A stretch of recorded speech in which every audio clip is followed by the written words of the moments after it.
Hi, and welcome to the Root To CISO Podcast. It's me, Chris Rides. I'm going to be your host, and I'm going to be chatting to seasoned Chief Information Security Officers about their career journeys. We're going to be unencrypting their real-life stories and searching for the hidden keys to help you fast-track your cybersecurity career. Hi, welcome to the Root To CISO Podcast. Really excited today to have Jonathan Jaffe with me. Jonathan, welcome to the podcast. Hey, Chris, how are you? I'm really good, thank you. Very good indeed. So we had a really great chat only yesterday, so I'm so pleased we could get this done so quickly. Thank you. I wanted to dive in. You've had such a fascinating background. I'd love to start with you maybe just giving a little bit of an overview of what you're doing now, and maybe a little bit of your background. I know we're going to dig into it a little bit more, but if you could start with that would be wonderful. Yeah, sure. So I'm the Chief Information Security Officer at Lemonade. Lemonade is an insurance company. We primarily sell in the States, although the technology is built in Israel, where the founders are from, and that's actually where I live most of the time. And we're a high-tech cloud native company. So we're really a technology and an AI company, pre-GPT. And so my security stuff is focused on that, and that's what I do for a living. Lovely, thank you. And we'll get into yours. Is a story that's interesting because it twists and turns kind of in the middle, whereas a lot of other people I've spoke to, they start in maybe something different and then sort of come into security. So maybe we'll start first. We'll just tell us a little bit about your foundation before you got into security, and then how you managed to get that very first security role. Wow. So I went to school in California. I'm Californian. I'm a California native, and I went to school at Berkeley, Northern California. And there, I was getting a degree in architecture, but having to pay for school, I went to a Unix lab, and this is before there were even really firewalls that were used at universities. And I learned basic Unix, just taught, nothing special. I don't have a computer science degree. And at some point, not too many years later, I moved to Japan, and all the boring detail, I ended up doing work in Unix systems for a very small Japanese software company. And then I eventually moved back to the States in, I think it was 97. And that's about when Netscape became a public company, and I got my first job doing LDAP work, which was a foundation of their directories. It was a foundation of what became identity and access management. And that's actually how I got into security. There was a little bit of firewall work there, but that was just because it needed to be done. I didn't understand it very well. And just so how long were you in Japan for? A total of 4 years in 2 different stints. Okay. Did you learn the language, or did you know some of the language going in? Yeah, that's actually why I went. It was a personal challenge. So when I graduated university, I went there on a program where I was teaching English at a public school, but my objective was actually to continue my study of the language, which I had done for a year at Berkeley. And it was just the challenge of that. That's how I ended up there, with that and a poor economy. I think right. that was actually the bigger reason. In 91, the economy was as bad as I think it's been since then, at different points. But it was really to learn Japanese. And then I went back after graduate school. So I took on another degree, and I went back after graduate school with an advanced degree in Japan, but also in Japanese. I've got to say, it's somewhere I've traveled quite a lot. I love traveling.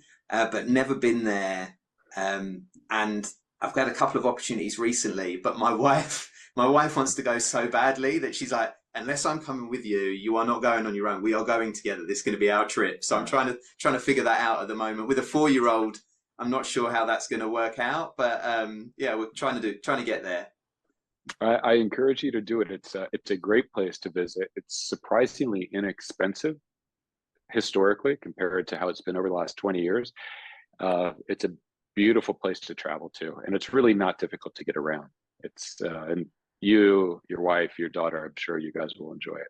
Yeah, and I'm on the West Coast as well, so I feel like from here it's not, I'm the right side of the US to at least get to it. So Yeah, that's right. not so bad. It's still a long journey, but it's a long journey to get back to see all my family anyway. So we're used to that.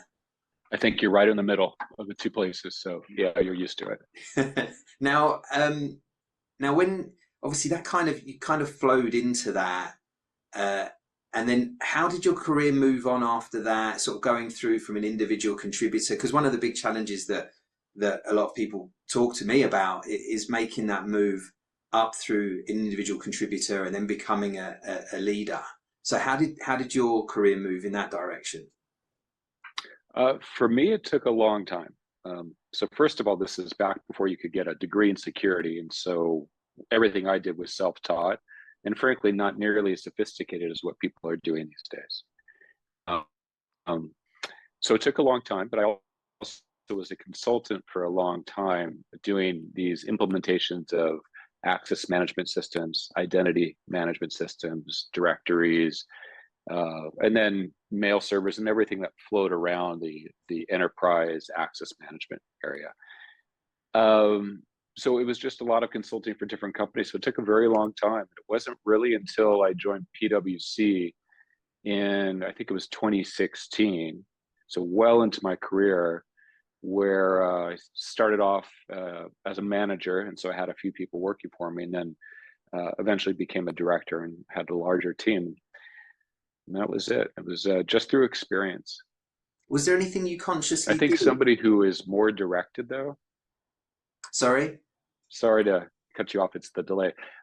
I was just going to add. I think somebody who's more intent on becoming a manager and starting to think more strategically could do it at a much earlier age if he or she wanted to. And do you think, from a conscious decision, is there anything that somebody like that should be doing? Anything that additional outside of their work, or anything within their work that you think really helps push that forward? I do. I think there are a few things that I can think of, and I'm sure there are more that smarter people can think of. I think working with as many different people from the business as you can, meaning even though you're in security, treat your position almost like an IT service position where you're working with other stakeholders and getting to know people. The reason why that's valuable is not just the relationships that it builds, but it allows you to step out of your security mindset of being skeptical and fearful and worried about risk for a company, and understanding that the business exists not to stop risk, but to move forward as a business. And you learn the different needs of different departments simply by working with people. I think in security, a lot of us, and I think a lot of other people that I know, tend to be worrisome, and we always think about the worst case scenarios or the almost worst case scenarios. And if we could, the most secure thing we could do is just turn everything off. Right? That would be awesome. Obviously, businesses can't operate that way. Working with people in other departments is not only good for you to understand how the business works, but eventually you make those relationships and you can start to speak in the language of the business. And that gives you more legitimacy as you say want to move from being an individual contributor to somebody who's helping other people out. I think it also teaches you humility. That's one thing that in technology a lot of people lack. They think that they know the answers, but then when you move outside of technology, you understand that things are more squishy than they often are in technology, and you'll end up making mistakes. And through that, you end up learning maybe how to keep your opinions tempered down a little bit and listen to other people more. Right.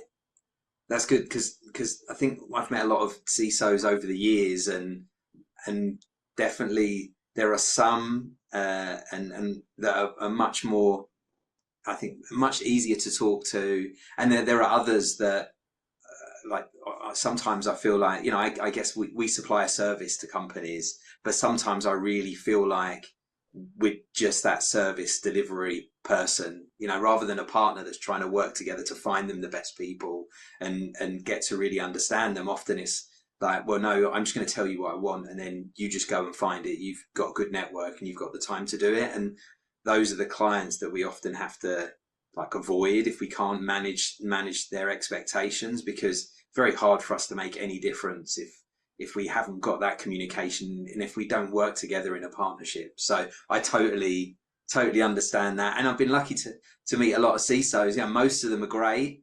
Hence why I've got a podcast of them being willing to talk about their careers. And most of them play down, like yourself, play down a lot of the stuff that they've been involved in.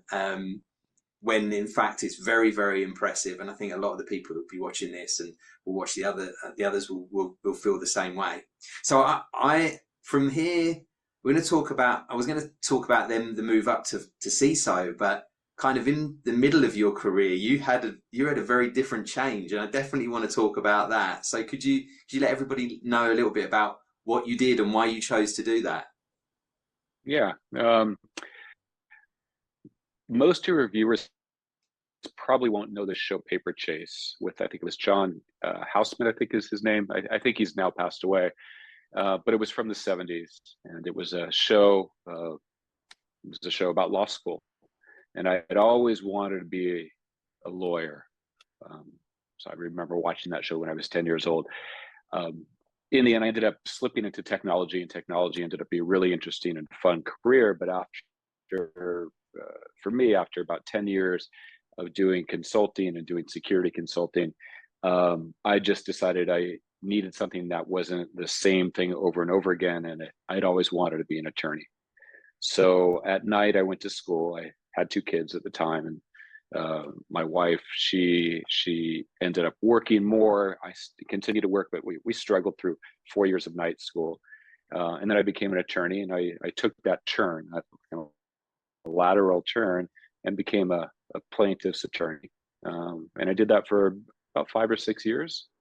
And then I had a couple of really interesting, I'd say successful cases. I think the biggest, most interesting one was a class action lawsuit, a privacy lawsuit against Facebook.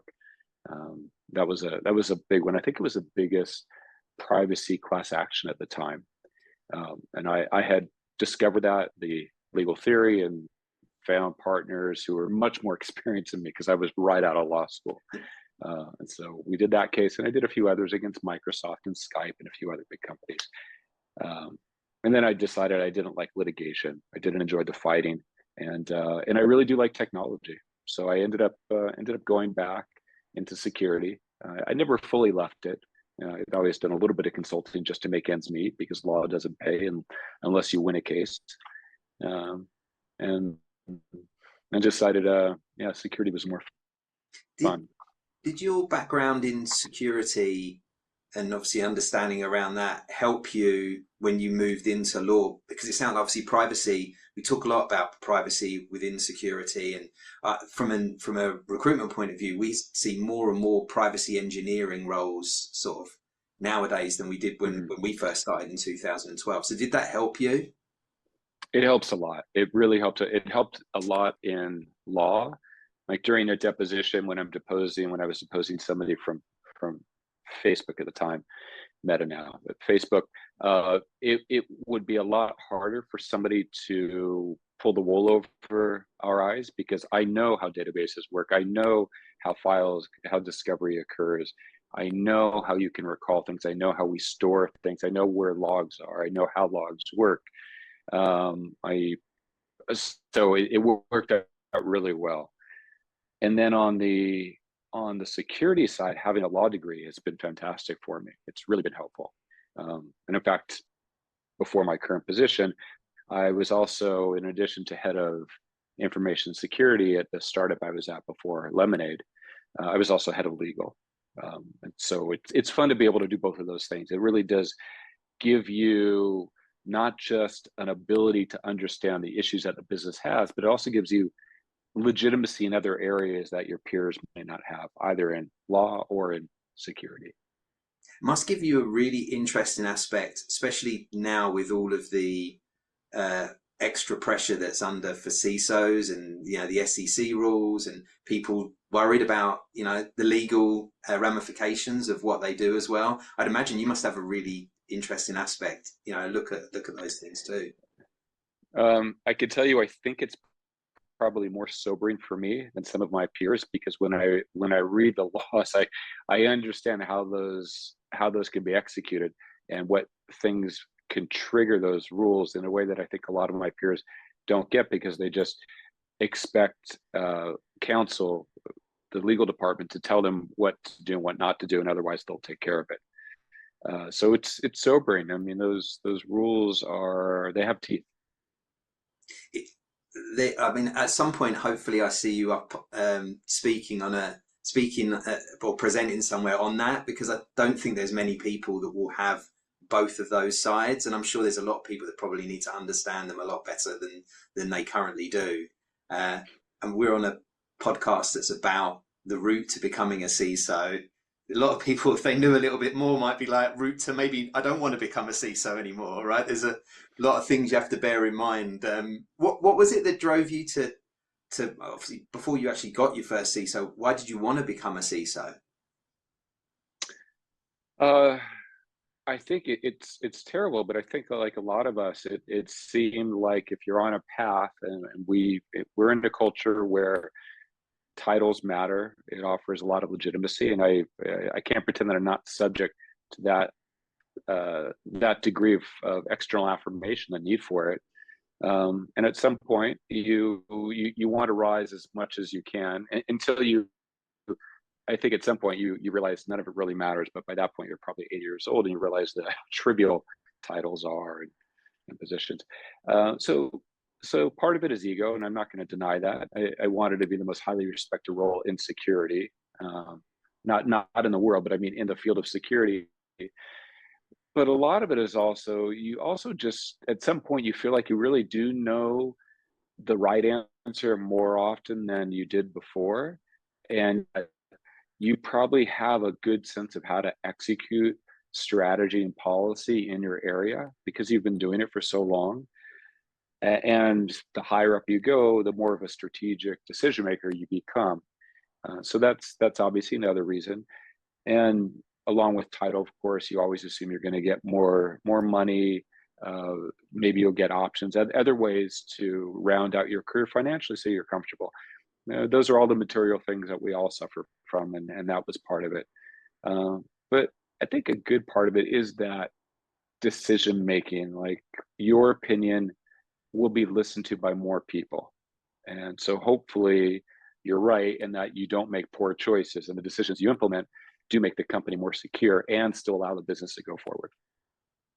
It's since the pandemic, I've certainly noticed a clear move for people to sort of go away from taking the biggest offer, which was definitely pre-pandemic. Most of the time, if you had 4 or 5 offers for somebody, they always took the one that paid the most. Now there's a lot more people that are looking to make a difference. Yes, the remote, non-remote thing will certainly come into it, but the ability to go in and have a job that makes a difference, that people do listen to you and take on board, your thoughts, and maybe they'll put them into practice, maybe not, but they at least get listened to and feel like they can make a difference. And I feel like the CISO role within security is the ultimate sort of place you can be if that's the thing that's driving you. I think it helps. I think there's, depending on the company you go to, you can go to a place. Let me back up. So we all know that security it's a cost center. It's not something a business would do if it didn't have to do it. There are many such cost centers. Security is not the worst. It's just one of them. And you rarely get a pat on the back for doing a good job. At some companies, people can be very political, and they could turn that security role into a CIO combination CIO role, where you get a little more public facing. You're more often than not, you have a bigger budget, and if that's what you're after, then you probably do want to go to a larger company where you might take on IT as part of your portfolio, and you might take on just all of information technology. But if you also just want to do security because you want to do the right thing, often a smaller company where your opinion about security is going to matter, I think does give you a greater sense of satisfaction. I do. And I think, like you say, Chris, it's not, I think a lot of people are not just looking for the highest dollar amount. And we know there's a diminishing return. I think studies have shown, older studies show like after $75,000 or $76,000, but now I think it's probably a little higher. You get diminishing return on every new dollar. And so having a career where you are respected, your opinions are listened to, it does give us a reward that money can buy that as a replacement, but it takes a lot more money, because at the end of the day, if you hate your job, you're going to leave at some point, no matter how much money they give you. And Yeah. if you like your job and you're respected and your opinions are actually good ones and you get affirmation for that, that's pretty growing. Yeah. It's miserable getting up every day and dreading going into work, even if you've got a little bit more money. That at some point, what you're probably doing is just buying things that you hope make you happy outside of work, or putting more money into your savings. If it really doesn't make that much of a difference, you're much better off rolling out of bed and being excited about going in and whatever challenge you're going to have that day. So, yeah, I agree. How did you end up getting that first CISO role? I was at another startup before Lemonade, and they were small enough that they didn't have a CISO role, but I was the head of information security and the head of legal counsel. And I just I wanted to work at a different company. I wanted to be at a different place, and I also knew I wanted to actually go back to Israel, where we had taken a year off of work, and we had lived there for the first times, we as a family. And I wanted to go there. It was just a much better lifestyle. It certainly fit with what I like. So I was casually looking, and kind of gave up after about half a year. My wife and I took a trip, and I actually got contacted a week before by Lemonade for the CISO role. I had been looking at places, but I had no success. And then just before that trip there, I got contacted, and that was it. And so then you were already going out there anyway, and so you just combined the holiday with like an interview or something. With an interview, that was it. Yeah, and then 2 weeks later, COVID broke out, and everything was on hold for a while. Right, you're right. And you presumably stuck in the US here, waiting for you to be able to move. I was. That's right. The offer came in March, so I was there in February. The offer came at the end of February, in March, but then COVID became real for the world, and so we kept deferring the start date until June, and eventually I started while in the States remotely until August. But to answer your question, I was casually looking for a CISO role. My company was not ready. The company I was at was not ready to create one. It was still small enough, and security was not really that. Frankly, it wasn't that. Despite what everybody puts at the bottom of their website, security is the most important thing to us. Almost everybody is a liar. Right. It's marketing did that, not the CEO. Security is just not that interesting to most companies. They do it because they have to. Mm-hmm. Lemonade's different. So, and it felt that way. Nice. That's good. Yeah. When I co-founded the business in 2012, one of the first things we did actually was reach out to a load of sort of VCs and PE companies and started talking to them about security and the importance of security within their investments. And it was really funny. In the end, I stopped calling them because I wasn't getting anywhere, because most of the time they were like, well, it's not usually security that's the reason that these don't succeed. So yeah, that's not really that high up on our list of things. I feel like things have changed a fair bit now, and obviously there are a lot more very focused and specialized investment companies that are focused just on the security side, and that makes a difference. Which brings me to, I saw that you co-founded the Silicon Valley CISO's investment fund. How did that come about? Yeah. the person who started it, I think I just happened to be in the neighborhood. He was nice enough to say, "Hey, I need a few other people. Let's put this together." But he worked for a company that was at the time called Golden Gate Ventures, a venture capital firm in San Francisco. And I happened to know him and a few other much sharper people like Joel Fulton, who at the time was the CISO of, I think it was of Slack. I think it was Slack, or it could have been Splunk. I think it was Slack. I mixed the two up in terms of where he's working. And he's brilliant, by the way, Joel. So I got lucky to be one of those founders. But the reason why it's interesting is because SVCI focuses, it's not even a fund. It's a bunch of CISOs who get together and just want to have product that's better for their needs out on the market. And so individuals will make a small investment in a company that the group focuses on. But the real objective is to just improve the quality of security products out there, because we were all suffering from having mediocre security products out there. And so that's really more of what SVCI does. Yeah, it's so important. Obviously, there's been a lot of news around the ethics of some of these things. And I think we won't get, unless the people that are in the industry are helping the startups become, like, making their products better to solve the problems we really have, then there needs to be that interaction. But I know we talked about that before, and I know, how many different sort of things they've got in place to make sure that ethically everything's done right. And that's important, especially when not everybody's doing things the right way.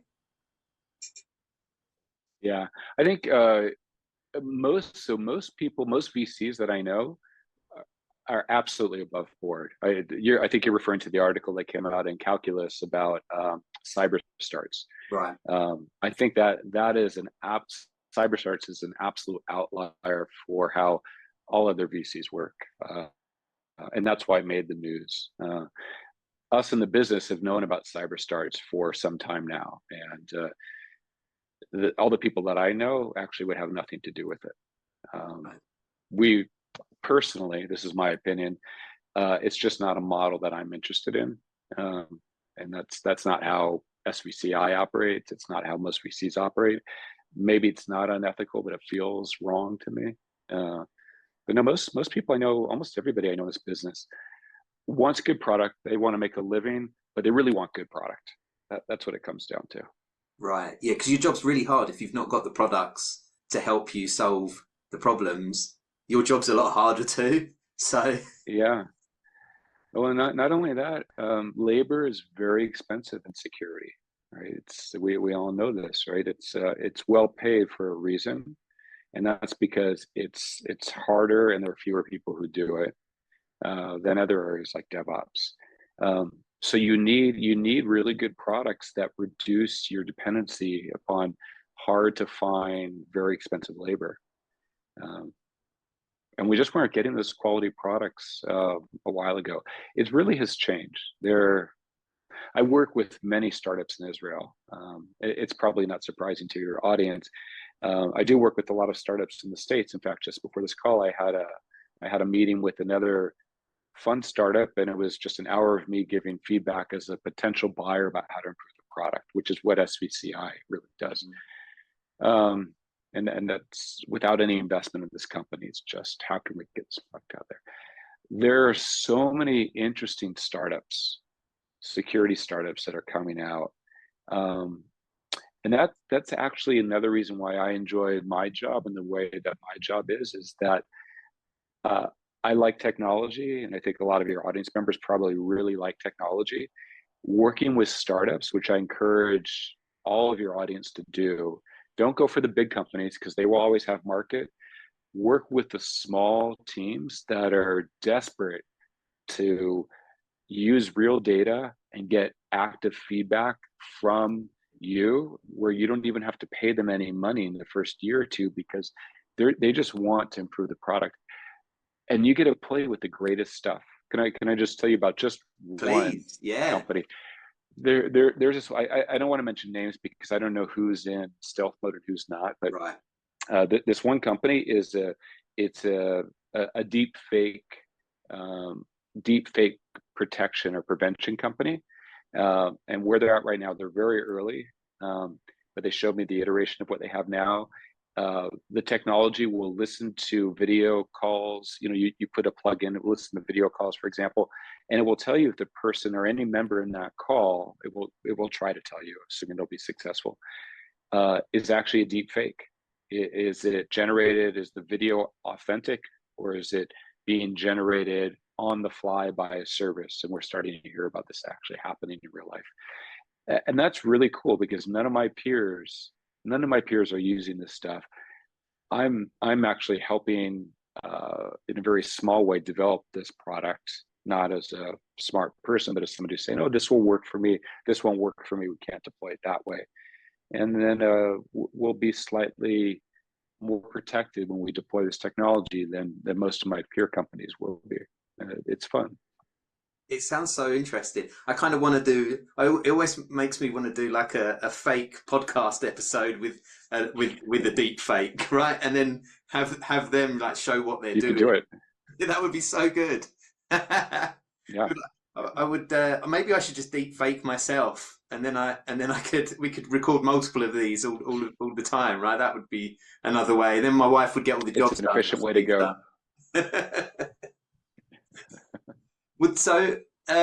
I think we do have an audience that are passionate about technology, and everybody that I speak to has always got sort of these things that they're doing, often in their own time, whether they're tinkering with this or doing that, and at home they've got various labs and things set up.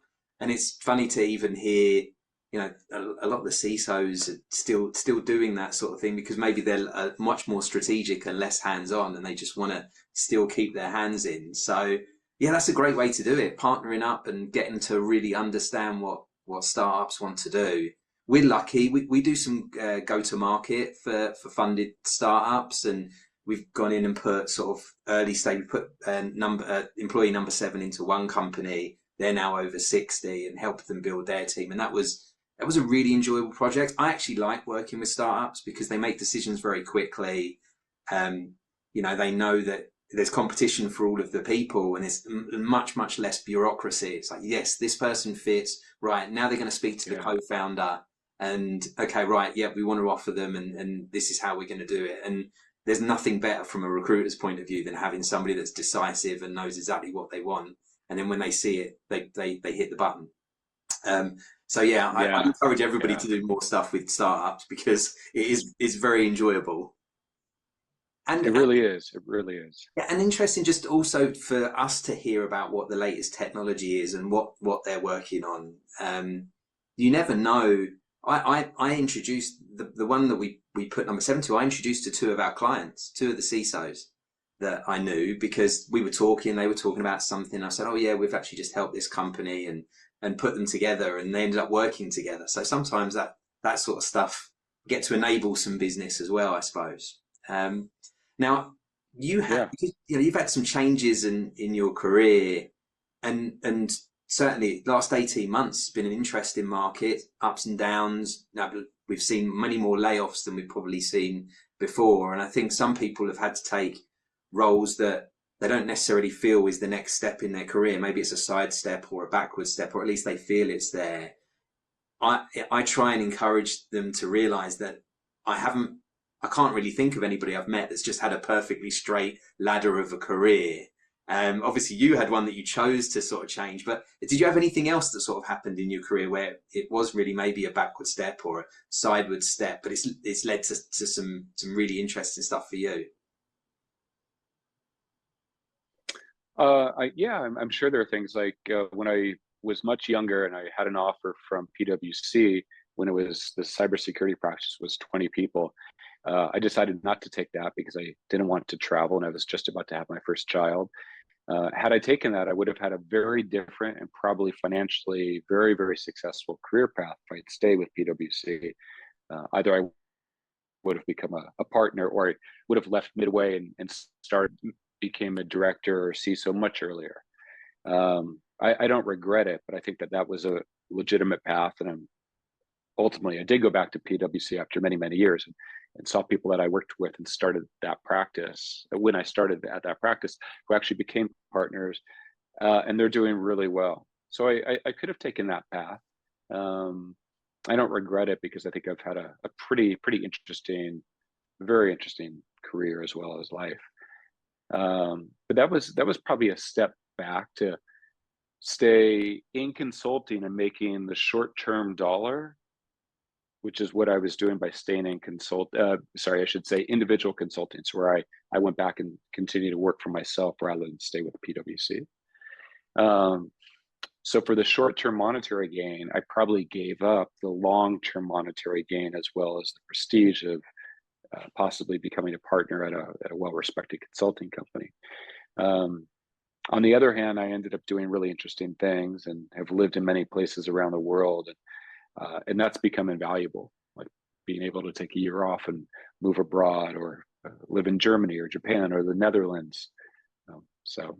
I can't say any step backwards for any of your members, or step sideways would be bad. There's no point in saying, "Oh, I wish I had done X, Y," because you're only where you're at now, not where you could have been.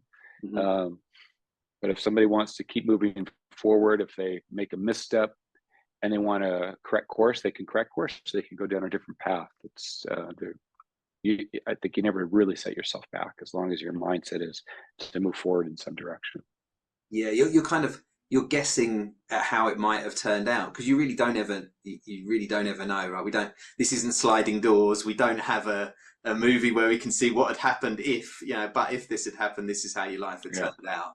And so, yeah, I like, you are, as you say, you are where you are, and that's where you're going to work from. So make the most of the opportunity you've got, and you never know who you meet, or like what direction that takes you in. Your opportunities always potentially there, and I think if you look at it and try and go into it with that positive mindset, you're probably much more likely to see that opportunity when it comes as well. Now, yeah, we talked a little bit, and we talked before about really where you hinted kind of at some attributes and things that you learned and things that you took through, and I've been asking CISOs what they think the sort of top 3 attributes are to be a successful CISO. So I'd love to talk about that with you. And if you've got any particular CISOs in mind that you've worked with, or that you know of, that that you respect, throw the names out there, give them a shout out. I'm sure they'd love to hear that. Boy, I do. Clint Maples. He's a friend of mine. He's at Robert Half International, which is a very different company than Lemonade. It's they're a staffing firm. I'm sure I know them very well. Yeah, audience members know them. In addition to just being a great guy, I think one of his many great attributes is that he is a mentor to people. He's a genuine mensch. Like, he actually really cares about people. He really does. And he's a real big part of what he likes to do is mentor people, younger in their career. He spends a lot of time asking people who work for him where they want to be in a few years, and then actually figuring out how to help them do that. Okay, what's the path within the company to help you do this? Can we get you into another technology? You have an expertise in, I'm making this up, an Active Directory, but you're tired of working on the Windows side and you want to go into cloud security. Okay, let's see if we can start to get you involved there. Now, you're not going to be very effective initially, but I understand that you're driven to do. He spends a lot of time caring about his people. And I think that is a very important quality of anybody who's got people working for him or her, is mentoring other people and listening to them. Other qualities, I think they're not necessarily ones that I have, but when I think of people like Joel Fulton, who's no longer a CISO, he started his own company, a security company, by the way, or Al Goose, or like Ty Sabano, who's at Purcell. These are all people who are very strong technically. They started off being very technical, And they haven't given that up, but at the same time, they know when to hand the reins over to other people who are focused on doing the day-to-day technical work and thinking more strategically about what different teams should do. So I think somebody who can think strategically for the company and his or her teams is very important. Yeah, I know there are numerous people, and they all have great qualities. But those are a couple of them. I think the last one is probably humility. There are a lot of people in American businesses who have no humility whatsoever. But the people that I admire most tend to be the ones who are understated about who they are and what they do and their own accomplishments, and they're genuinely understated. So Clint is a great example of that. Yeah, I think that quality just serves people well in life. Yeah, I agree. I mean, they're the sort of people you want to talk to and the sort of people that you want to be around. It's tough being around people that have no humility. I sometimes feel like they sort of suck the air out of the room, and it's, it's hard work, right? And who wants to work for somebody that's hard work all the time? Yeah. And I think I think they go very hand in hand with, like you're saying, sort of that empathetic understanding of individuals. All of those things that are things that help retain staff, as actually some of the stuff you talked about, even going back to being involved with startups and the latest technology.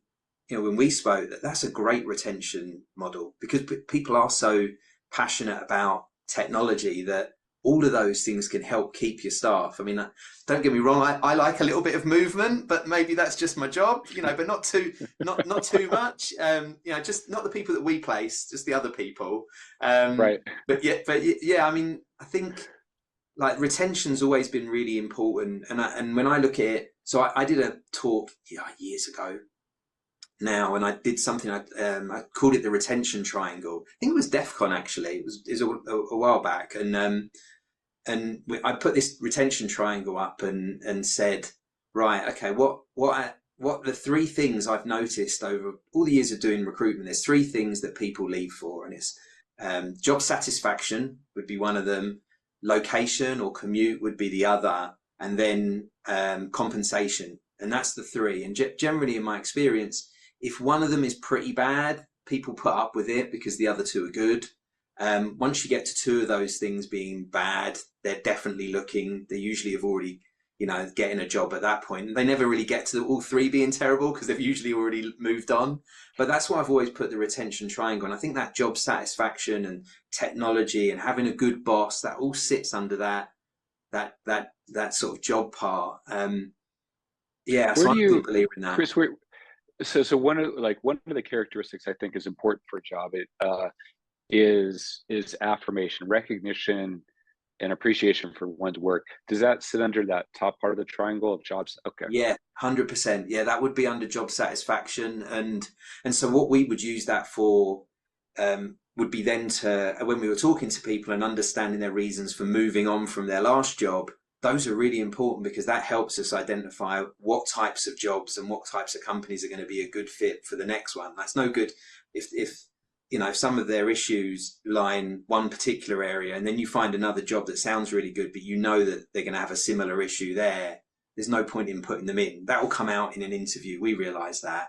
And so that was part of looking at that. I've got to say, I'll tell you, it's a bit of I think it's a funny story, only because it's a failure and one of mine. But off the back of that, I came up with this idea that location, this was clearly pre-pandemic, but location was going to be out of the three issues. Location was one issue that we could sort of monitor and take a look at. And so I started building, I worked with another co-founder. We started building the software that would plug into HR systems and would give you like a grading based on where the person lived, where the person was going to work, how many days a week, the times, you could even put the hours in that they worked, and it would look at things like the traffic.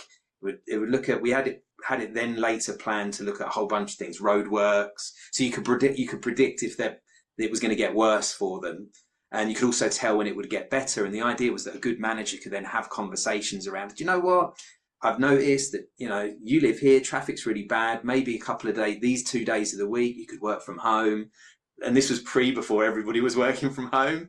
And we were due to Right. launch. We were due to launch in March. Oh no, Yeah. 2020. Yeah. Well, I would keep that in my back pocket if I were you, because as the move back to the office, takes I think deeper hold, that might become a sellable or a competitive feature between you and your competitors. I think it's a good idea. Yeah, yeah. Maybe I should go. We should look back into it. I need to have another conversation with my old business partner on it. But you are right. There's a big push of return to work. How do you feel about how's your sort of feelings about that and working remotely compared to working on site? 'Cause everybody seems to have very different sort of experiences and feelings on it. So I think it's actually really important to be on site. I think it's important. One of the differences I see between Israel and the U.S., again, being both Israeli, although I've only been Israeli technically for 4 years, an American, and having worked most of my life here, is the level of satisfaction, the happiness of people. And what I noticed is we went back in Israel to the office much earlier than people do in the States. And that's because people, I think, ultimately like being around people. They like the interaction. I think a balance of 3 out of 5 days a week is great. I think the unhappiness index here is in part, well, one reason why it's relatively low for other Western countries is in large part because of the loneliness people here suffer from. Mm-hmm. And while it's great not having to do that hour and 45-minute commute, which is its own problem, which is what your software was going to take into account, interactions with other people seem to have a direct relationship to the degree of happiness. So I'm actually a strong proponent of working in the office at least 3 days a week. I myself like to go in 5 days, but I have a 6-minute bike ride, so it's easy for me to say. Yeah. But I think it's important. I think people probably are generally happier. There are many factors that go into it, but I think that it's an oversized factor is how often are you working with people, and the interactions are not purely transactional, which is often what happens when you work remotely.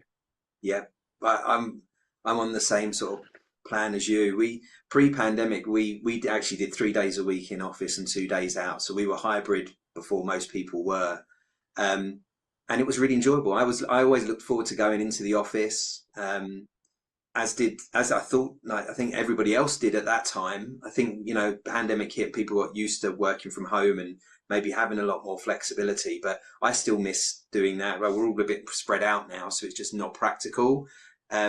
But I do think at some point I would love to have a maybe an office and a couple of local staff here and just go in going 2 or 3 days a week. Yeah. That would be ideal for me, because I definitely miss those conversations. And there are certain things you just don't get, when you're working in the same office, especially in our role. We're talking about clients, then somebody say, oh, actually, I know somebody at that client, or, oh, I know somebody could be good for that job. And you don't get that because I'm on a computer here, they're on a computer in their own office. And unless you consciously go and have those conversations, you're missing that element of it. So I'm similar to you. I do think there are probably some individuals in our industry, especially, that probably are suited to maybe complete remote, because when they come into the office, they're in their cubicle and don't really interact anyway, and that's fine. But yeah, I think there's some sort of ways around this. When I was working on the startup, we were getting the kind of data that where we could even start talking to local governments about bus routes and companies about putting on, because get everybody. One of the hassles about having a commute is the fact that you're driving, you've got to concentrate, and especially in LA, when I lived in LA, you're sitting in traffic, so you're not going that far, but you're bumper to bumper. Yeah. 1 second you turn off and you hit the car in front of you, and it's that frustration. I think be on a bus, or if you can be in a situation where you can read and listen to a podcast. And one of the things that I recommended people in the pandemic do was top and tail their days. Go for a walk, go for a 15-20 minute walk before you start work. That's your commute. And then do the same at the end of the day, and that will help you be focused on your work when you need to be, and not let it stretch into it where, you know, you might start feeling resentful towards that. So yeah, we've gone a bit Yeah. off subject, but No, I like it. Let me, if I could tell you a little anecdote about some of the value of being at the office. In security, we're all trying to figure out what to do with generative AI services, and one of the areas that I think all companies, all of my peers are dealing with, is how do I deal with this flood of availability of free GPT services where I can't stop people from, I'm having trouble stopping people from using and possibly submitting customer data or confidential data, just because it's easy to do this, to have something write a letter for you to a client. And it was only running into somebody else in our company where we were talking about this. He's a data scientist. Obviously, I'm in security, and we have very different interests, but he has a skill and I have a need. And we ended up building an internally available large language model, and now we can steer everybody to that problem solving. And we did it in about a week, and not full time. We were just talking in the kitchen. What are you working on? What are you working on? We brainstormed and brought something out, and now we're rolling it out to the entire company. That comes when you're not having a transactional conversation with somebody about a predetermined topic. Yes, yeah, well, the water cooler talk, as we used to call it, that's what it is, right? You're in the kitchen, standing next to somebody making your lunch or taking it out of the fridge, and like, it's amazing the sort of conversations and the things you cover that come off the back of that. That's great. That's a great story. So we're kind of creeping towards the end. I've got a couple more questions for you, though. The first one would be, if you could go back and speak to early career Jonathan and give him a piece of advice, what would be the piece of advice that you would give? Probably sell all your options in that first startup you were at before the .com crash. That's the I give myself. Don't just sell 1/3 of them. You should have sold them all. I don't know about me so much, but I think advice that I would give to people who are starting out in their career is stay really curious. The most important question you should have just throughout life is the question why. And if you're always asking yourself why, and you're trying to figure out the answer to that, you will just end up learning things. You'll end up understanding what an IP packet is. You ask yourself, how does the internet work? Well, eventually you're going to get down to the level of understanding what internet protocol is. Like you'll look it up, and knowing that allows you to do things like understand how firewalls work, or understand how an authentication protocol can be bypassed. So stay curious and ask yourself, why is this working? Why is it that when I use a passkey, it works? The information's available. You can read about it. You can understand it. And as you're reading, ask yourself, well, why does that work? What is asymmetric cryptography versus symmetric cryptography? Ask that question and try and find out the answer.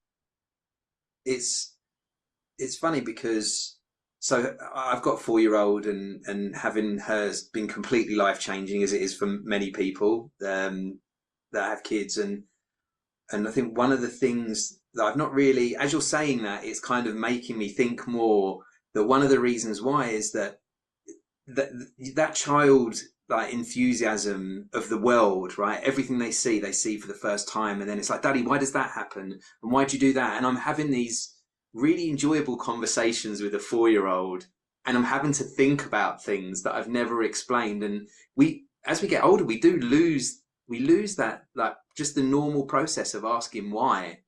And once you start doing it, it's enjoyable in everything. Yeah. So you're, from your daughter to the ears of anybody listening here, stay curious, and that will lead to you becoming an expert in an area, and that will lead to more job opportunity. It will lead to more career growth.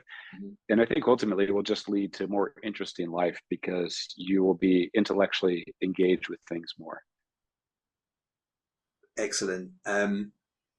there's a lot of people trying to get into the industry right now, and people keep talking about gaps and how many hundreds of thousands of jobs there are open, and all of these sort of things. And actually somebody was messaging me and they were like, can you ask one of your CISOs, like, how do they feel about taking on entry level people, and what do the entry level people need to do, and what do companies or CISOs need to do or hear to sort of focus in that area? I don't know how you recruit currently, and whether you have many entry level roles when you do recruit over in Israel, but how does it work for you? What's your thoughts around that?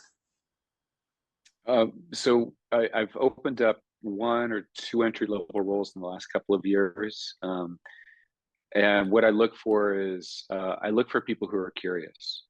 Honestly, I don't expect them to know much, but I expect them to be really interested in learning how things work. I do expect them to work hard because they know a lot less than somebody who's been at something for 5 or obviously 10 years. So I look for somebody who looks like he or she has a lot of energy and is really interested in learning new stuff. There's always a question of certification. So let me step back. I actually I've never even bothered to ask somebody if he or she's got a degree, because that's of no interest to me. It's not that I don't believe there's value in a formal education, but that's not the criteria. It really is about intellectual curiosity and whether or not somebody has learned what he or she has known through doing rather than just reading about it. I think certifications, I was recently asked this, certifications at a very early level in one's career can be useful. They can show me that somebody was interested enough to actually spend time learning a topic that he or she didn't know about and got a certification. It doesn't mean that the person understands the technology, but it does show me some drive and initiative. So that has some value. If you're just starting out and you don't have a formal education in computer science or security or anything related to it, a certification helps a little bit. What's more interesting is if you've done something like the Kali course, Kali, Kali course for learning hacking. Not because you want to be a hacker, but because by doing that, you'll learn a lot of the basics about technology. You'll learn how to do Nmap. You'll start to understand what a packet looks like. You might understand what cross-site, all these things that you don't understand until you've experienced them. That's what I look for when I'm looking for an entry-level position, because I know people don't have much experience, if any, at that level. So it's taken out, because that's our last question is actually, talking about that, being a hiring manager and how do people stand out. And so obviously at the beginner level, certifications help, but more about showing where your passion lies, perhaps. And then doing courses that show that you're really digging deep and getting into the weeds to understand stuff rather than just check a box and say, I've got a certificate. Yeah. And then as you get out and people are more experienced, and right now people are getting hundreds of applications for any job that gets put out there. What's the thing that those more experienced people, how can they show their passion, or how can they stand out from every other application there? What do they need to be doing? The thing that I not only don't look for, but as a turn off, I'm going to answer the question by kind of answering in part what's not good, is if somebody's resume is buzzword compliant.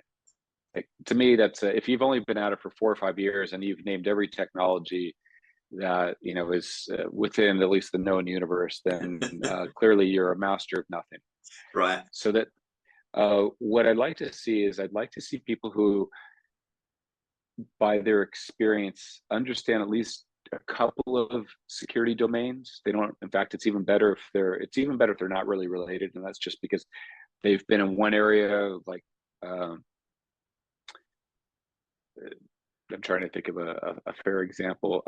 Somebody's done some cloud security because she's just gotten into the business now, and cloud security is another thing. And maybe she's also done something in IT security. And I don't expect a lot, but I think having experience in a couple of domains without claiming to be an expert is sufficient for me to say, okay, this person probably is not only teachable, but is not afraid of new things. So if somebody's been around for 5 years, I would expect him or her to have delved into a couple of areas. I don't, if somebody has a public GitHub repo, that could be useful if I'm looking for people to do engineering, but it's not a requirement. But when I see things like the CISSP and certifications like that, I actually think that generally people, if they got it early in their careers, that's fine. But at a mid-level career, you're spending time studying for a test rather than actually using that same time getting experience in another area, like playing capture the flag exercises or working with startups or helping younger people do things. Yeah, it's interesting. The CISSP is kind of just the staple, and I feel like if you're a manager with a CISSP, you're much more likely to be asking for it or putting it on job descriptions. But those very rarely are they the certifications the difference maker when people are actually going to hire. Might give you a better chance at an interview if let's say if the hiring manager's gone through the same thing, but may not at all. It's just showing you a very broad very broad experience. I think that's a really good point. So I've chosen not to get those degrees. I could have, because I've been around long enough. I've had enough time. I never found them valuable for me, and therefore I actually devalue those degrees, those certifications.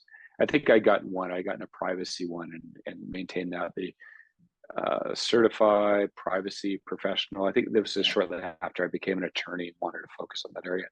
And I realized that it was of little value, both career-wise as well as I think a show of knowledge. But like you said, I think people who've gotten those degrees, those certifications, probably look for people who look like them. So it's probably not great advice for me to say, don't do it. It might be more important to decide, do you want to work at a high-tech, really exciting company like Lemonade, where I don't care about those things. I think many of my peers at Lemonade don't care about those things. Or do you want to work for a large company like Coke or American Airlines, and you want that sort of job security and a title and a role that is pretty firm and inflexible? You're probably going to find more people with those certifications, and that's a legitimate path. I don't mean to discount it, even though I myself wouldn't want that. It's a legitimate path, and then getting the certification probably is something that you would want. I guess look at the hiring manager and see what he or she's got, because you're right, they probably are looking for people like themselves. Yeah, and if you if you're like working in government or stuff like that, there are lists of exams that they approve of, and some of which even that you have to get within 6 months of starting a job. That's how they manage to check that box. So yeah, certifications are an interesting one. I think we spoke about it before, but I've always been, if you're going to if you're going to do a certification, do something you're passionate about, right? Learn something you're passionate about. Pick your certification based on that, because you really can't. I can't tell you that this one is better than this one for getting a job, because that's not really the case 99% of the time. So I think that's really good advice. If you're going to do it, at least do it because you enjoy it. If you do something that you don't enjoy, you're never going to touch it again, and so your knowledge is going to fall to the floor in a short period of time. So you've just wasted that time. Yeah, and you're probably going to get asked about it if you get through to the interview stage and somebody says, "Well, you did that. Why did you do that? Tell me about it." If it was a couple of years ago and you've never touched it again, that's the point when you're going to be like, rather than, "Oh yeah, I did that because I'm really interested in it. I still do this, and I've got labs, and I do that." You're going to be able to talk about it. And I think one of the biggest turnoffs we see is people having things on their resume that when they get asked about, they can't really talk about. Don't put it on there. don't put it on there if you can't talk about it, just don't. It's absolutely bad. You'll get called. There's a good chance you'll get called out on it, and then you'll lose the job. Yeah, you got all that far, you got your chance, and then you're going to lose it because of that. Anyway, we talked about so much. This has been really, really enjoyable. I appreciate all your time. Thank you, especially as I know you're fighting with jet lag at the moment as well. So thank you so much, Jonathan. And if there's anything obviously I could do for you, I'll always be happy to do the same. I appreciate you finding the time for us, for the audience. No, I just the opportunity to speak with somebody like this, and everyone, as I told you when we spoke yesterday, everybody's favorite topic is him or herself, and so it's embarrassing, but it's true. Thank you for allowing me to talk about myself. You're welcome. Thank you. You did it with lots of humility, which I know is important, so that's good. Thank you so much. I appreciate it. Thanks a lot, Chris. You're welcome. I hope to talk to you again soon. Thank you for listening to the Root to CISO podcast. If there's something you really want me to ask on the next episode, or if you're a CISO who wants to inspire the next generation, please reach out. I'll leave a URL to my LinkedIn profile and make sure you connect and message me there.